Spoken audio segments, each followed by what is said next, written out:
우리 다 같이 자리에서 일어나셔서 23장 찬송 부르시면서 성령 강림으로 다섯째 주일날 예배 시작하겠습니다.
우리의 마음과 욕망과 은밀한 것까지도 아시는 전능의 하나님, 성령의 감동으로 우리의 마음을 깨끗하게 하옵소서. 하나님을 온전히 사랑하고 그 거룩하신 이름을 진심으로 찬양하게 하옵소서. 주 예수 그리스도의 이름으로 기도하옵나이다. 우리가 죄 없다고 하면 이는 자신을 속이는 것이요 진리가 우리 안에 있지 않기 때문입니다. 그러나 우리가 죄를 고백하면 신실하시고 의로우신 하나님은 우리의 죄를 용서하시고 모든 죄에서 불의에서 깨끗하게 해 주십니다. 지난 한 주간 우리의 삶을 돌아보면서 잠시 조용히 자신의 죄를 고백하는 시간을 갖겠습니다.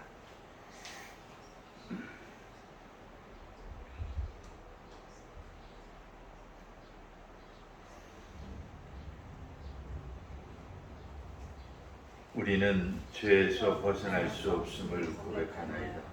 우리는 생각과 말과 행위로 죄를 지었으므로 원하는 선을 행치 아니하고 원하지 않는 악을 행하였나이다. 우리는 마음을 다하여 주를 사랑하지 않았으며 내 이웃을 내 몸과 같이 사랑하지도 않았나이다.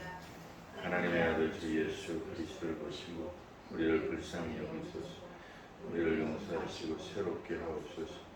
주님 뜻 안에서 기뻐하며 주의 길을 걸으며 하나님의 거룩하신 이름을 영화롭게 하옵소서. 아멘. 전능하신 하나님 아버지께서 우리를 불쌍히 여기시고 그의 외아들을 보내시사 우리의 죄를 대신하여 죽게 하셨으며 그의 공로로 우리의 죄를 사하여 주셨습니다. 그러므로 소명을 받고 안수받은 하나님의 말씀에 정이 나는 주 예수 그리스도의 명하심에 따라 여러분의 죄가 사해졌음을 성부와 성자와 성령의 이름으로 선포합니다. 이제 자리에 앉으셔서 찬송가 뒤에 교동문 60번을 같이 교독하시겠습니다. 교동문 60번 시편 139편입니다.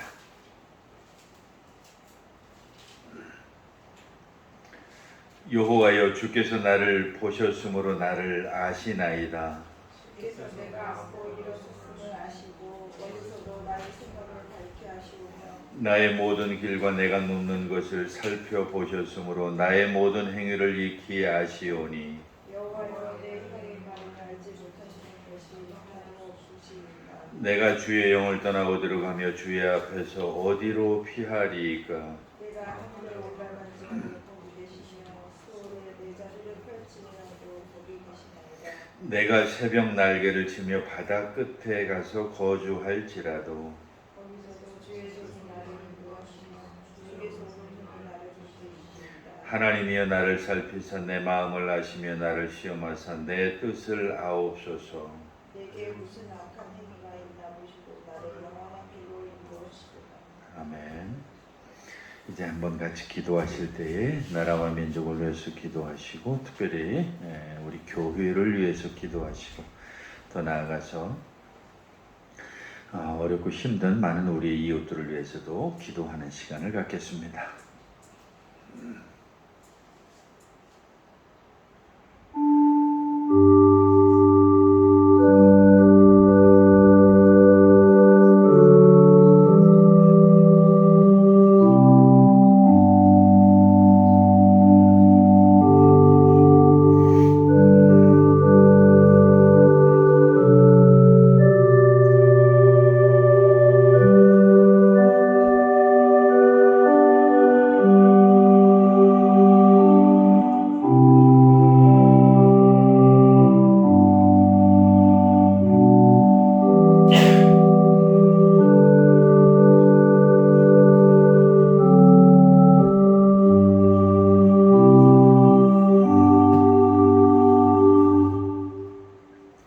오늘 같이 보실 성경 구약의 말씀은 욥기서 38장의 말씀입니다. 구약 성경 799쪽에 있는 욥기서 38장 1절로 11절까지 말씀입니다. 구약 성경 799쪽에 있는 욥기서 38장 1절로 11절의 말씀을 우리 같이 보겠습니다.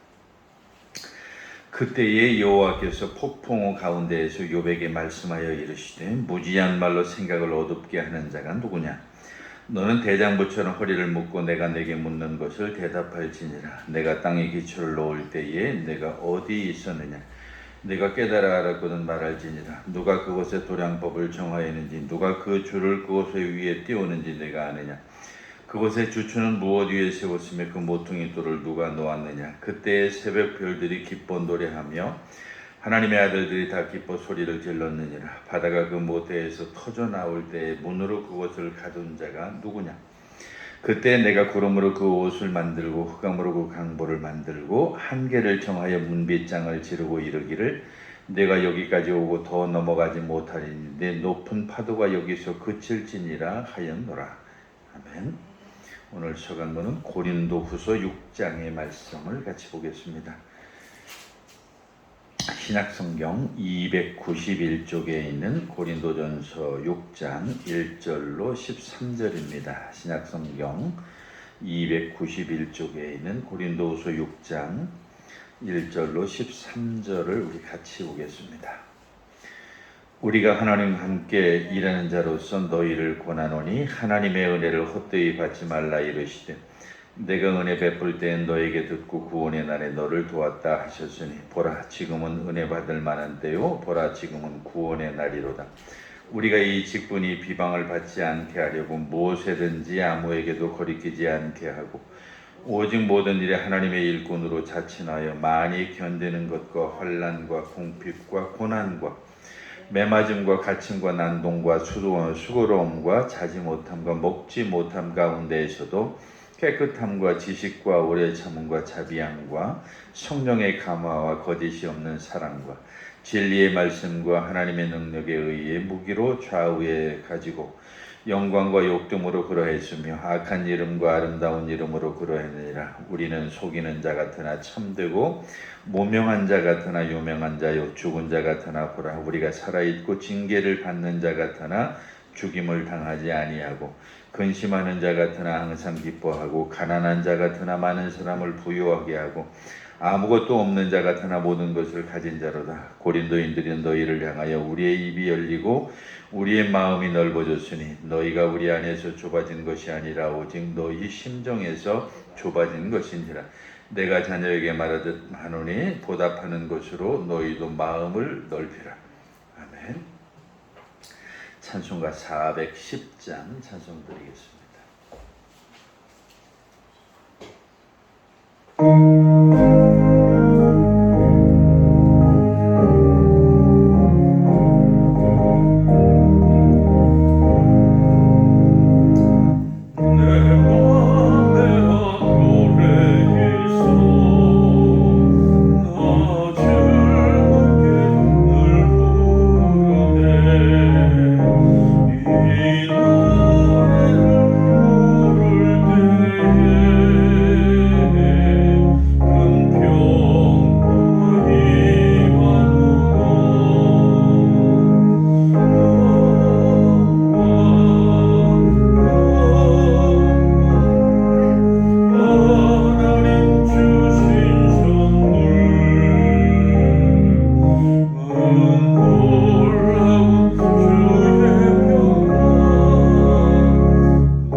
봉서 말씀은 마가복음 4장에 있는 말씀 같이 보겠습니다.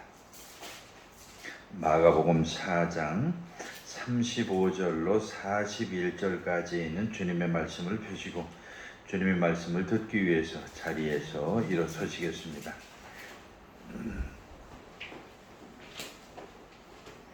오늘의 주님의 말씀인 마가복음 4장 35절로 42절의 말씀을 제가 대신 여러분들에게 읽어드리겠습니다. 그날 저물 때에 제자들에게 이르시되 우리가 저편으로 건너가자 하시니 그들이 무리를 떠나 예수를 배에 계신 그대로 모시고 가매 다른 배들도 함께 하더니 큰 광풍이 일어나며 물결이 배에 부딪혀 들어와서 배에 가득하게 되었더라. 예수께서는 고물에서 배기를 베고 주무시더니 제자들이 깨우며 이르시되 선생님이여 우리가 죽게 된 것을 돌보지 아니하시나이까 하니 예수께서 깨어 바람을 꾸짖으시며 바다더러 이르시되 잠잠하라 고요하라 하시니 바람이 그치고 아주 잔잔하여지더라. 이에 제자들에게 이르시되 어찌하여 이렇게 무서워하느냐 너희가 어찌 믿음이 없느냐 하시니 그들이 심히 두려워하여 서로 말하되 그가 누구이기에 바람과 바다도 순종하는가 하였더라. 아멘. 사도신조로 우리 신앙 고백 드리겠습니다. 전능하사 천지를 만드신 하나님 아버지를 내가 믿사오며 그의 아들 우리 주 예수 그리스도를 믿사오니 이는 성령으로 잉태하사 동정녀 마리아에게 나시고 본디오 빌라도에게 고난을 받으사 십자가에 못 박혀 죽으시고 장차한 지 사흘 만에 죽은 자 가운데에서 다시 살아나시며 하늘에 오르사 전능하신 하나님 우편에 앉아 계시다가 저리로서 산자와 죽은 자를 심판하러 오시리라. 성령을 믿사오며 거룩한 공회와 성도가 서로 교통하는 것과 죄를 사해 주시는 것과 몸이 다시 사는 것과 영원히 사는 것을 믿사옵나이다. 아멘. 이제 자리에 앉으셔서 302장 찬송 드리겠습니다.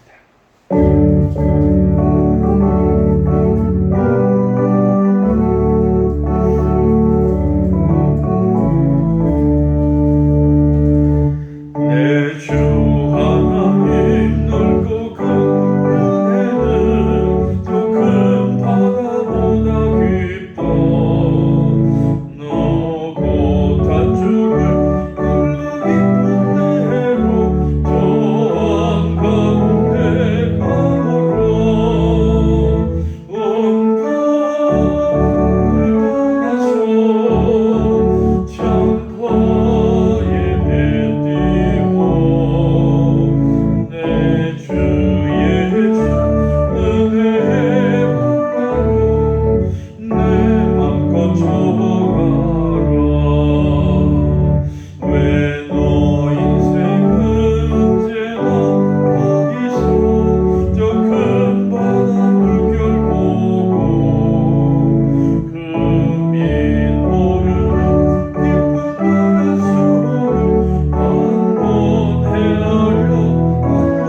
하나님 아버지와 우리 주 예수 그리스도로부터 오는 은혜와 평강이 오늘 여러분과 함께 하시기를 간절히 축원합니다. 오늘은 특별히 렛갓 비갓이라고 하는, 우리말로 번역을 하면 하나님을 하나님 되게 하라 뭐 하는 그런 뜻인데요.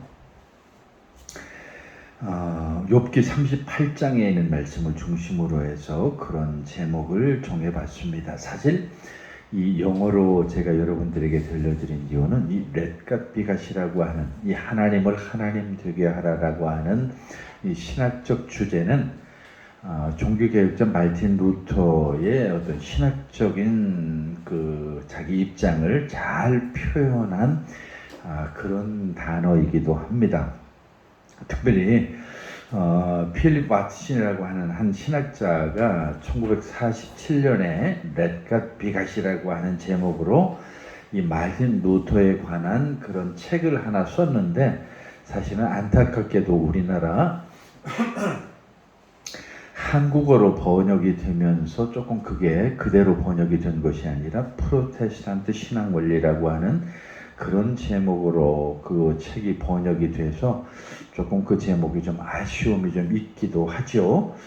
어쨌든 오늘 이 본문에 우리가 같이 읽은 내용, 특별히 이 욥기서에 있는 내용은 하나님을 하나님 되게 하라라고 하는 그런 제목으로 딱 어울리는 그런 내용이 거기 기록이 되어져 있습니다. 우리 옛말에 이게 적절한 게 비속어는 아닌지 모르겠어요. 뭐 가끔 그런 말이 있죠. 번데기 앞에 주름 잡는다는 말. 이 자넷은 잘 이해 못하죠.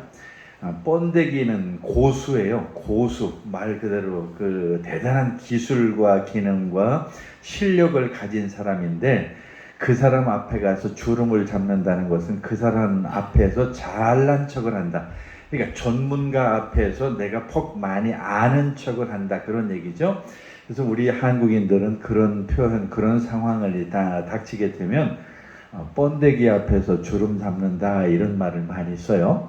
즉 전문가 앞에서 괜히 내가 아는 척 해봐야 그게 얼마나 알겠어요? 정말 알아봐야 조금밖에 모르는데 가끔 우리는 그런 일을 많이 있죠. 그리고 세상 살다 보면 사람 얼굴에 무슨 전문가라고 쓰여 있는 게 아니니까 같이 대화를 하다 보면 아는 척을 할 때가 굉장히 많게 되죠. 그래서 가끔씩은 이제 조금 민망할 때도 있고, 제가 그런 경험들을 뭐 여러 번 당해보기도 했는데, 그 여러 번 당한 것 중에 한 가지는 제가 이제 여기 한 권사님이라고 우리한테 아주 여러 가지로 많은 도움을 주셨던 권사님이 계신데, 지금은 저 충청도로 이사를 가셨어요. 저 뒤에 우리 저 히타도 그 한 권사님이 해주셔서 지금까지 이렇게 잘 사용하고 있는데, 그분이 이제 굉장히 자연에 대한 관심을 저한테 가르쳐 주셨어요. 뭐 꽃에 대해서, 식물에 대해서. 그래서 그분이 그것을 가르쳐 주신 뒤로 제가 재미가 들려가지고 여러 가지 많은 뭐 내 나름대로 공부를 많이 했죠. 이것은 무슨 꽃, 이것은 무슨 식물. 그래가지고 이제는 어느 정도 제가 생각해도 이 주변에 있는 많은 꽃이나 식물들에 대해서 좀 안다 싶을 정도로 자신감이 좀 붙어서 이제 지금은 그걸 가지고서 제가 유튜브도 하나 운영을 하고 있는데, 뭐 이제 요즘에 제가 이제 어디 그 모임에 갔는데, 그 모임이 이제 어떤 해설사들의 모임이었어요. 근데 거기 안에는 정말로 이 식물이나 이런 여러 가지들에 대해서 그야말로 해박한 지식을 가진 대단한 고수가 한 분이 있었어요. 저 오산에 사는 한 분인데, 지금도 제가 참 그분하고 가까이 잘 지내고 있는데 너무 많은 것을 알아요. 정말로 우리는 상상도 못하는, 심지어 산에 있는 나무까지, 산에 있는 나무만 딱 보면 이것은 무슨 나무라고. 근데 우리는 우리 주변에 있는 것은 잘 보지만 산에 가면은 산에는 낯선 것들이 참 많잖아요. 근데 그것까지도 다 알 정도로, 그래서 제가 그분 앞에서 보고 아는 척을 하다가 나중에 그분의 실력을 알고서 좀 민망했던 그런 적이 있어요. 이거 정말 내가 조심해야 되겠다. 특히 그런 거 많이 있죠. 우리 한국인들은 훈수라고 그래요. 훈수. 고수들 앞에서 혼수 드는 일 우리 많죠. 예를 들면 그런 거예요. 내가 좀 바둑을 좀 둘 줄 안다 그러면, 요즘은 방송에 잘 안 나오지만 옛날에는 텔레비전에 그 뭐 바둑 몇 단 그 고수들이 그 승부를 하는 그 바둑 승부하는 그 텔레비전을 가끔씩 보여준 적도 있어요. 그럼 옆에 바둑을 조금 둔다고 하는 사람들이 이제 옆에서 훈수를 둬 텔레비전을 보고 저기다 놓으면 안 되는데 이쪽에다 놔야 되는데 사실은 텔레비전에 나올 정도는 뭐 몇 단 정도 되는 그런 바둑의 고수들이니까 적어도 바둑에 있어서만큼 우리나라에서 최고 가는 그런 사람들인데 옆에서 볼 때는 또 그게 굉장히 훈수를 두고 싶어지는 거예요. 장기도 마찬가지예요. 장기도는 옆에서 가다 보면 장기 조금 두는 사람들은 그거 그리 가면 안 되는데 왜 거기다 놓는다고 하면서 훈수를 두는 그런 경우들이 많죠. 바로 이게 오늘 우리가 이 세상을 살아가면서 우리 사람이 가지는 기본적인 어떤 그 본능적인 것 같아요. 그래서 내가 뭔가 조금 안다 싶으면 거기에 대해서 훈수를 두고 싶어서 막 입이 근질근질해요. 내가 농사를 잘 지면 농사 짓는 일에 대해서 막 훈수를 두고 싶어서 근질근질하고 내가 뭐에 대해서가 좀 잘 안다 그러면 그 내가 아는 것을 어떻게든 말하고 싶어가지고 입이 근질근질해. 제가 아는 어떤 그 가까운 분도 한 분이 그런 분이 있는데 하여튼 이 세상에 지식을 많이 아는 분이긴 해요. 근데 그분이 자기 아는 그 문제만 나오면 그냥 끊임없이 뭔가 얘기하고 싶어서 그냥 그야말로 미칠 지경이에요. 근데 그것까지는 괜찮아요. 근데 자기가 아는 게 그 분야를 잘 아니까 다른 사람을 만나면 일단 대화를 그쪽으로 끌어가요. 왜냐면 자기가 아는 쪽이 그쪽이니까 그쪽 대화를 하면 하고 싶은 얘기가 많거든요. 그리고 또 더 안타까운 것은 이 사람이 늙으면 말이 많아져요. 참 어쩔 수 없어요. 나이를 먹으면 이 말이 그렇게 많아져서 뭔가 말을 하고 싶어서 그냥 어쩔 수 없는데 누군가를 만나면 내가 아는 그걸 말해주고 싶은 거예요. 그러니까 끊임없이 만나는 그런 사람들에게 자기가 아는 것을 얘기해주고 싶어서 그리고 얘기 물어보지도 않았는데도 그냥 앉혀놓고 그냥 주저리 막 떠드는 거죠. 그러면 앉아있는 상대방은 조금 내 관심사면 그러냐고 이렇게 고맙다고 하겠지만 내 관심사가 아닌 사람들은 지겹잖아요. 힘들죠. 괴롭죠. 그런 시간들이. 그리고 또 만에 하나 그 상대방이 나보다 더 많이 아는 사람인데 그건 개망신을 당하는 거예요. 나보다 더 많이 아는 사람이면 안에서 마음속으로 놀고 있네. 그냥 그 마음속으로 다 이미 나는 그거 다 아는 사실인데 그런 얘기를 하냐. 가끔 여러분들이 자녀를 키우다 보면 그 자녀 키우는 과정 속에서 그런 경험을 참 많이 하게 돼요. 자녀들이 한참 배울 때니까 어떤 새로운 것들을 배우거나 알게 되면 거기에 대한 어떤 확신이나 막 굉장히 어떤 희열 같은 걸 느끼잖아요. 그럼 부모님 앞에 와서 막 한 훈수를 두죠. 뭐 요즘 같으면 예를 들어서 그런 것들도 많을 것 같아요.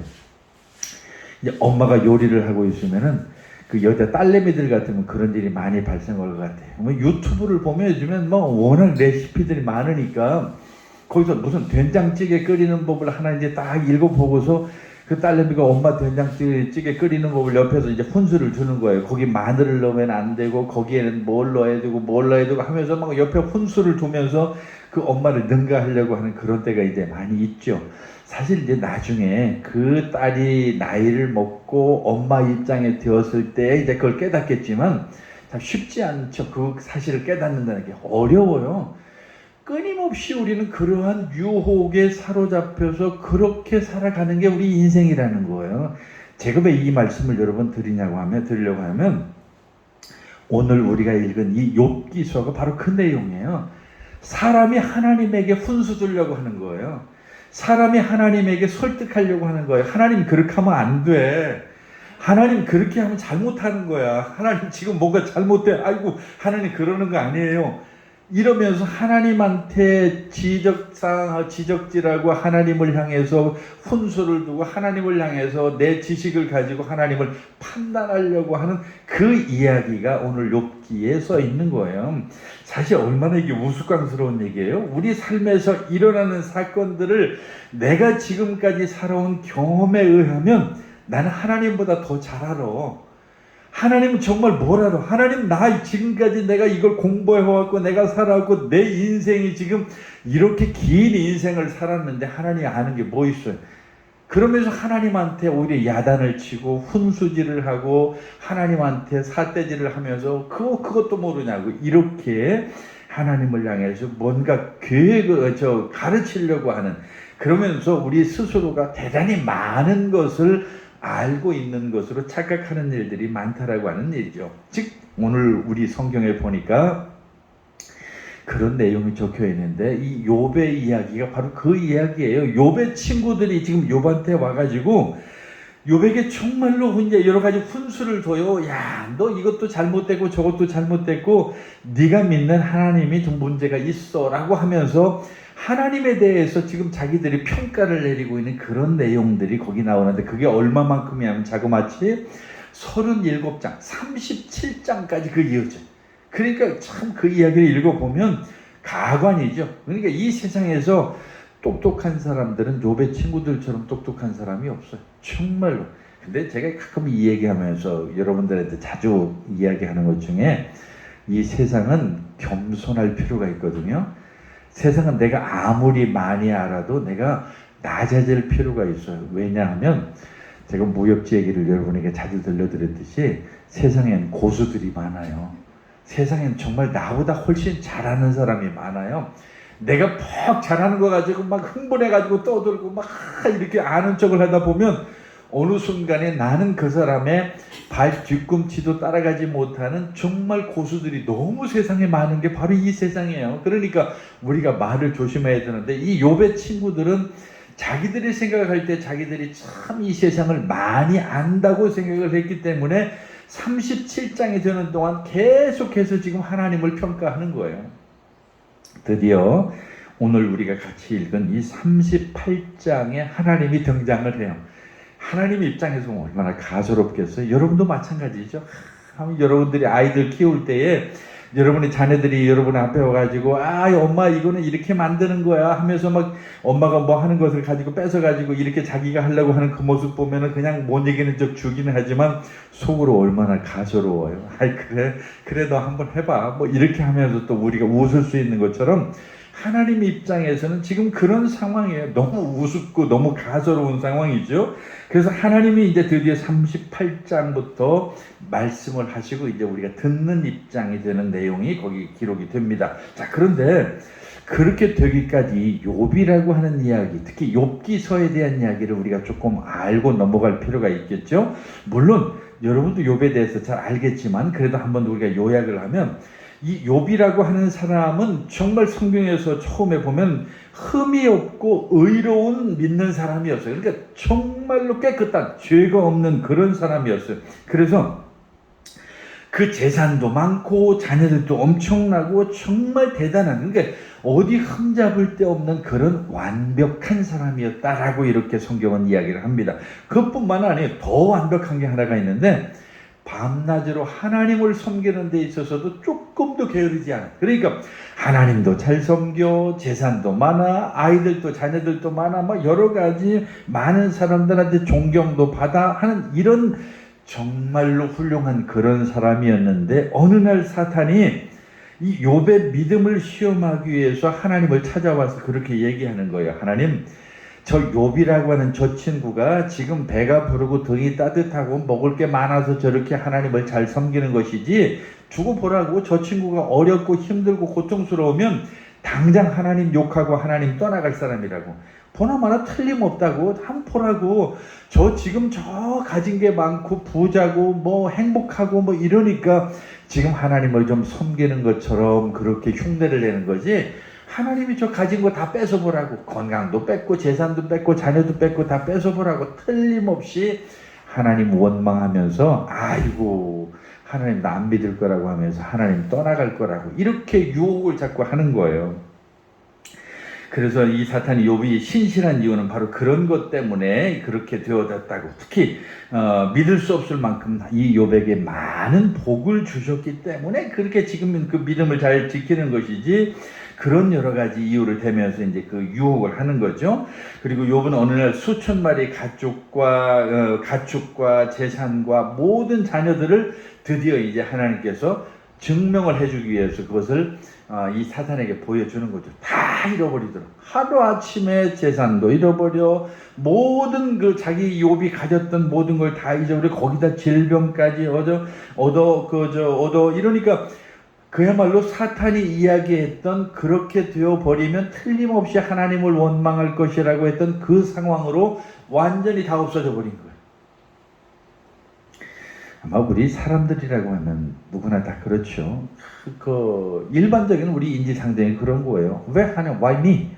왜 하필이면 나입니까? 왜 하나님 나한테 이렇게 어려운 고통을 주고 왜 나한테 이렇게 좋은 것이 있는데 다 뺏어가고 그나마 나한테 남은 게 이런 것들인데 왜 이런 것들을 나한테 다 없애버리냐고. 그러면서 하나님을 원망하면서 나 하나님 안 믿는다고. 그런 하나님이라고 나 정말 옆에 안 있겠다고 하면서 하나님을 원망하고 하나님을 욕하면서 떠날 만도 한데 욥은 안 그랬다는 거예요. 그래서 이 욥기가 성경 안에 들어온 거예요. 그런 상황이 되었음에도 불구하고 철저하게 이 욥은 하나님을 섬기는 일에 더 열심히 하고 절대로 하나님은 그런 분이 아니라고 하는 사실에 대해서 많은 사람들에게 그 증명을 해 보인 거죠. 그리고 두 번째로 돌아와서 욥이 아직 건강하지 않기 때문에 이제 그걸 보고서 이제 사탄이 유혹을 하는 거죠. 아, 하나님, 지금 욥이 하나님을 그런데도 원망하지 않는 이유는 아직 건강해서 그렇다고.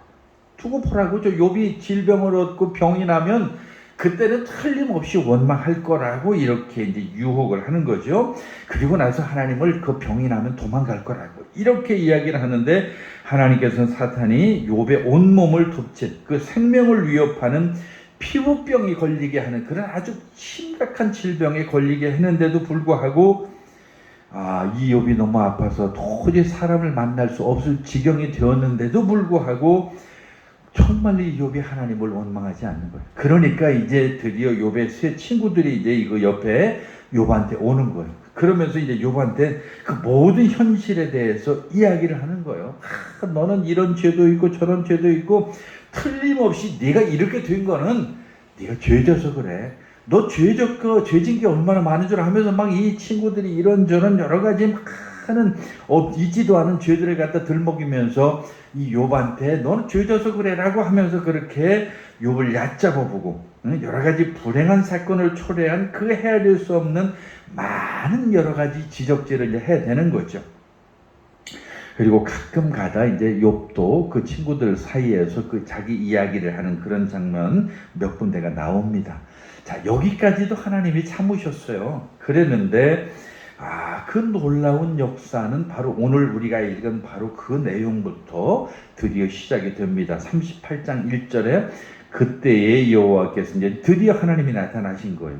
폭풍 가운데서 욥에게 말씀하여 이르시되 무지한 말로 생각을 어둡게 하는 자가 누구냐? 너는 대장부처럼 허리를 묶고 내가 너에게 묻는 것을 대답해봐라 하면서 이제 몇 가지 질문을 해요. 정말 놀란 얘기예요. 자, 근데 그 질문 중에 첫째가 뭐냐면 내가 땅에 기초를 놓을 때 내가 어디 있었느냐? 내가 깨달아 알았거든 말할지어다.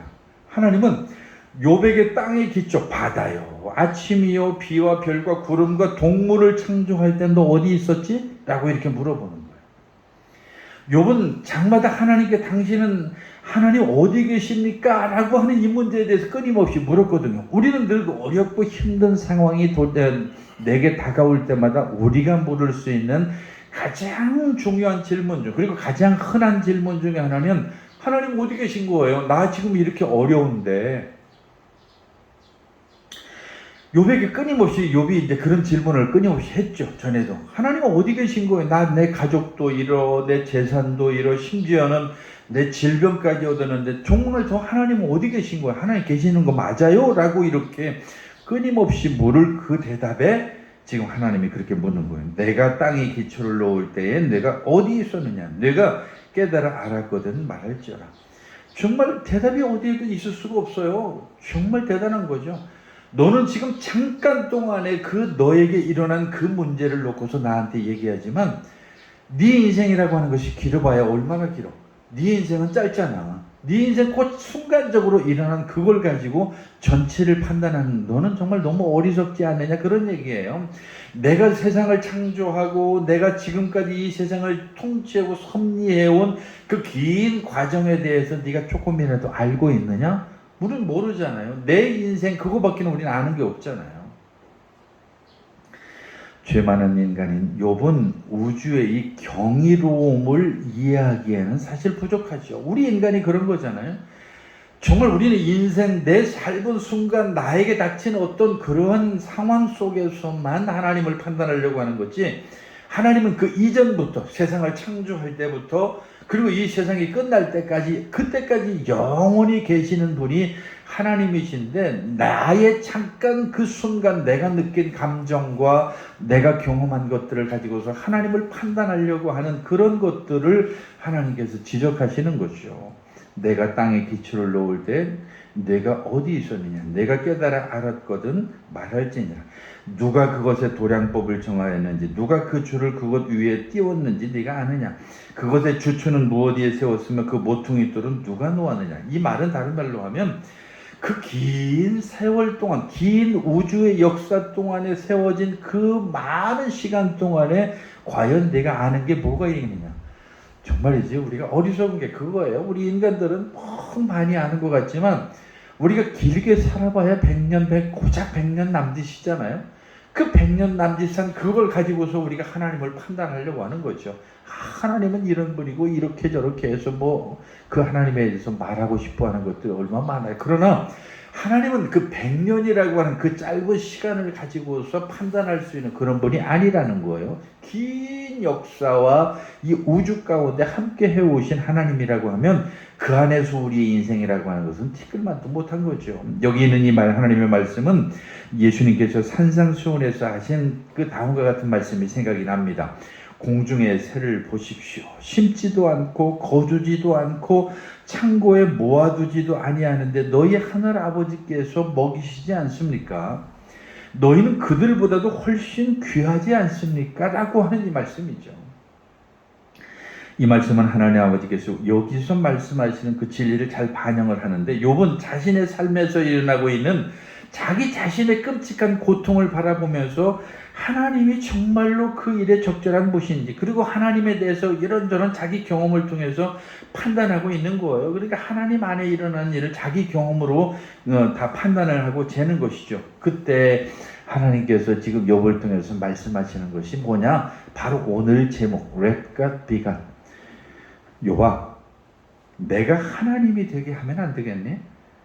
나는 하나님이야. 예전에도 하나님이었고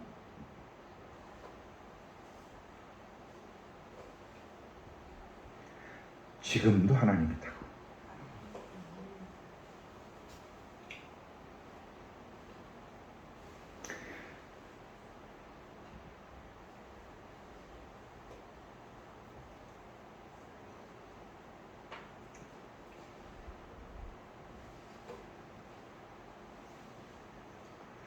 우리 인간들이 하나님에 대해서 이렇게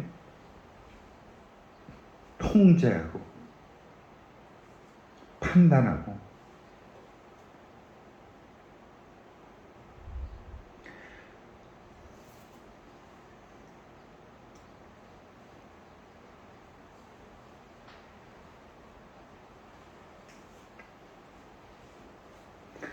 그 하나님을 내 경험 안으로 넣으려고 하는 바로 이러한 것이 우리 인간이라고 하는 거죠.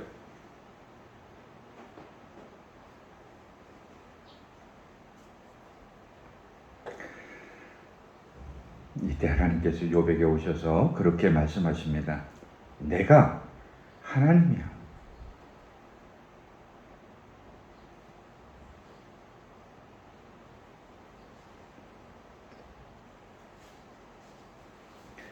내가 하나님이고 나를 하나님 되게 하라고.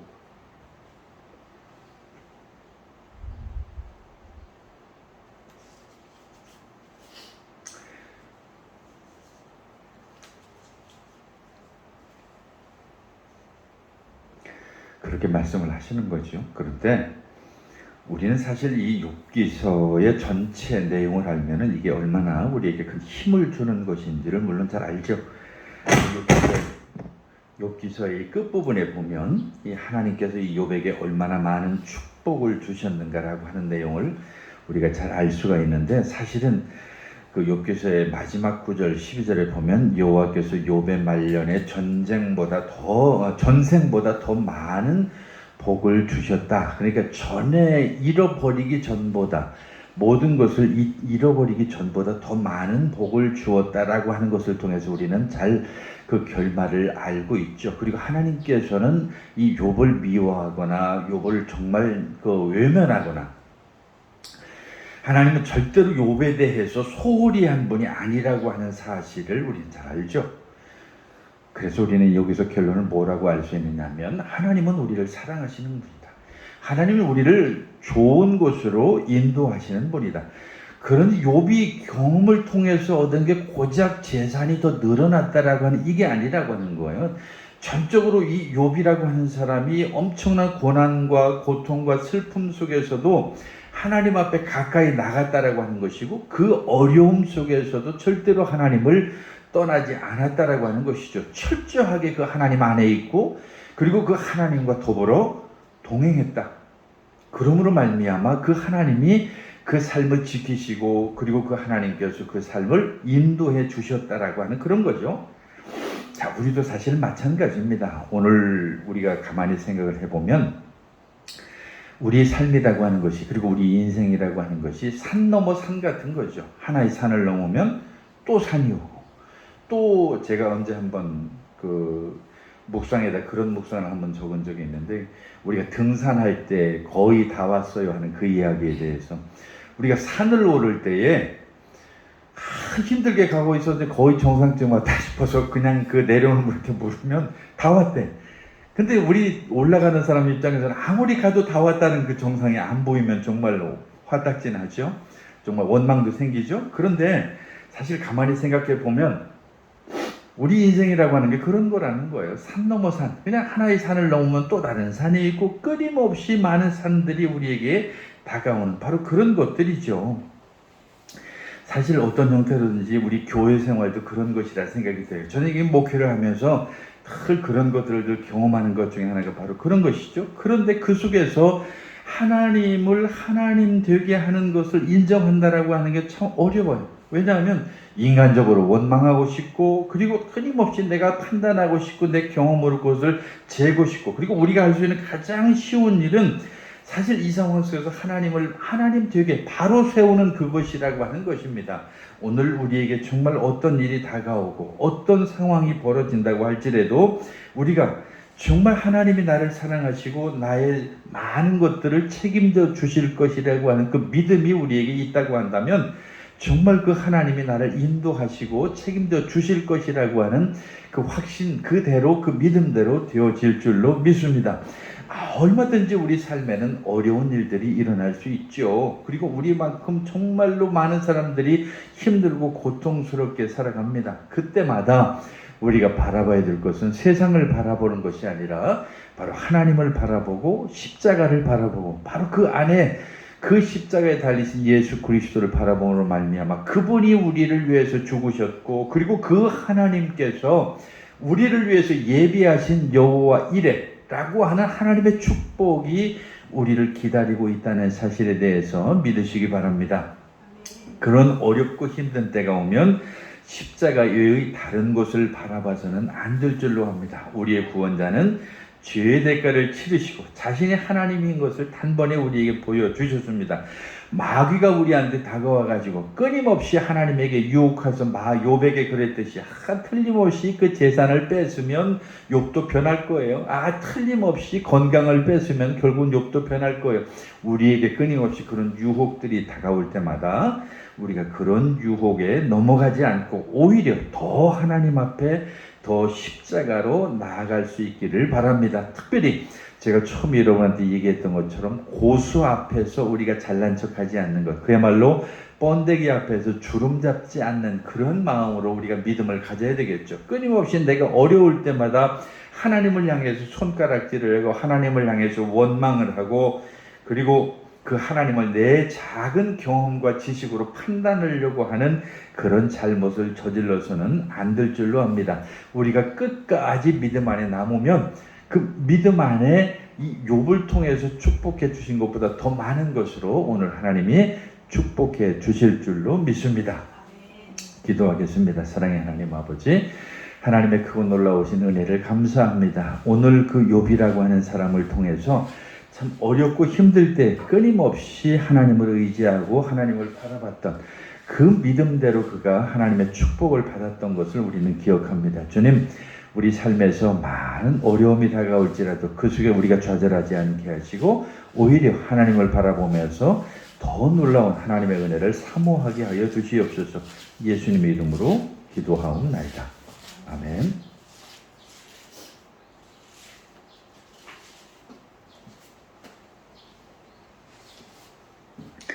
이제 우리 304장 찬송 부르시면서 봉헌 드리겠습니다.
하나님을 하나님 되게 하라라고 하시면서 욥에게 말씀하신 주님, 오늘 우리가 이 땅에 살아가며 하나님을 하나님 되게 하는 우리의 작은 경험과 인생으로 하나님을 평가하고 판단하지 않도록 주님 인도하여 주시옵소서. 오늘도 하나님 앞에 드리는 물질들이 있습니다.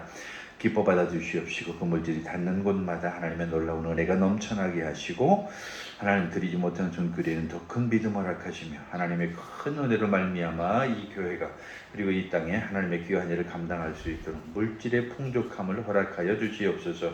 예수님의 이름으로 기도하옵나이다. 아멘. 주보 뒤에 광고 몇 가지 드리도록 하겠습니다. 딱히 뭐 그런 건 없고요. 거기 나와 있는 주보에 나와 있는 광고들 참고하시면 되겠습니다.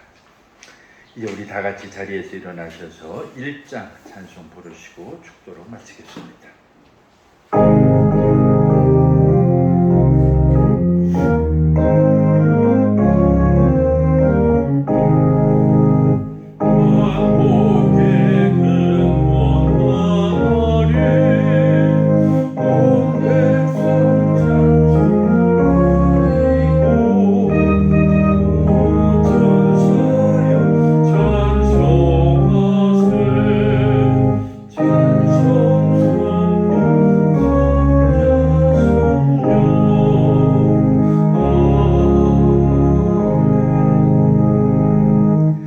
이제는 우리 주 예수 그리스도의 크신 은혜와 하나님 아버지의 극진하신 사랑과 성령의 감동 감화 교제 교통하심이 이제 하나님을 하나님 되게 하시며 그 가운데 참 하나님 앞에 의지하기 원하는 사랑하는 모든 성도들 머리 위에 이제부터 영원까지 함께 하시기를 간절히 축원하옵나이다. 아멘.